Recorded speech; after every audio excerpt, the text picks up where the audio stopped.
ಗೋಕುಲ್ ರಸ್ತೆಯಲ್ಲಿ ಫುಟ್ಪಾತ್ ಒತ್ತುವರಿ, ಮಹಾನಗರ ಪಾಲಿಕೆ ಮತ್ತು ಪೊಲೀಸ್ ಇಲಾಖೆ ನಿರ್ಲಕ್ಷ್ಯ ಬೇಕೆ?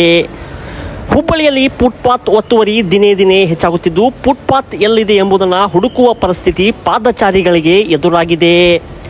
ಫುಟ್ಪಾತ್ ರಕ್ಷಣೆ ಯಾರ ಜವಾಬ್ದಾರಿ? ಎಲ್ಲವನ್ನು ಪೊಲೀಸ್ ಇಲಾಖೆ ಮಾಡಬೇಕೇ? ಹೆಜ್ಜೆ ಹೆಜ್ಜೆಗೂ ಫುಟ್ಪಾತ್ ಆಕ್ರಮಣವಾಗುತ್ತಿದ್ದರೂ ಸಹ ಮಹಾನಗರ ಪಾಲಿಕೆ ಏಕೆ ಕಣ್ಮುಚ್ಚಿ ಕುಳಿತಿದೆ ಎಂಬ ಯಕ್ಷ ಪ್ರಶ್ನೆ ಎಲ್ಲರಲ್ಲೂ ಕಾಡ್ತಾ ಇದೆ.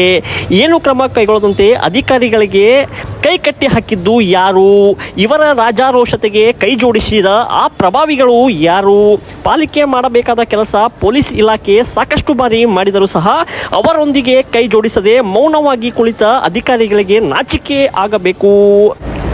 ಹುಬ್ಬಳ್ಳಿಯ ಪ್ರತಿಷ್ಠಿತ ಏರಿಯಾದಲ್ಲಿ ಒಂದಾದಂತಹ ಗೋಕುಲ್ ರಸ್ತೆಯಲ್ಲಿ ಮಾಂಗಲ್ಯ ಮಾಲ್ ಮುಂದೆ ಫುಟ್ಪಾತ್ ಒತ್ತುವರಿ ಆಗಿದ್ದು,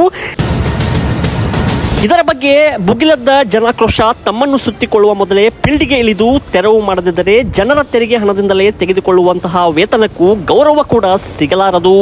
ಸೊ ಅಧಿಕಾರಿಗಳು ಫುಟ್ಪಾತ್ ಒತ್ತುವರಿ ಮಾಡಿದ ಇಂತಹ ಮಾಲ್ಗಳ ಮೇಲೆ ಯಾವ ರೀತಿ ಕ್ರಮ ಕೈಗೊಳ್ಳುತ್ತಾರೆಂದು ಕಾದು ನೋಡಬೇಕಾಗಿದೆ.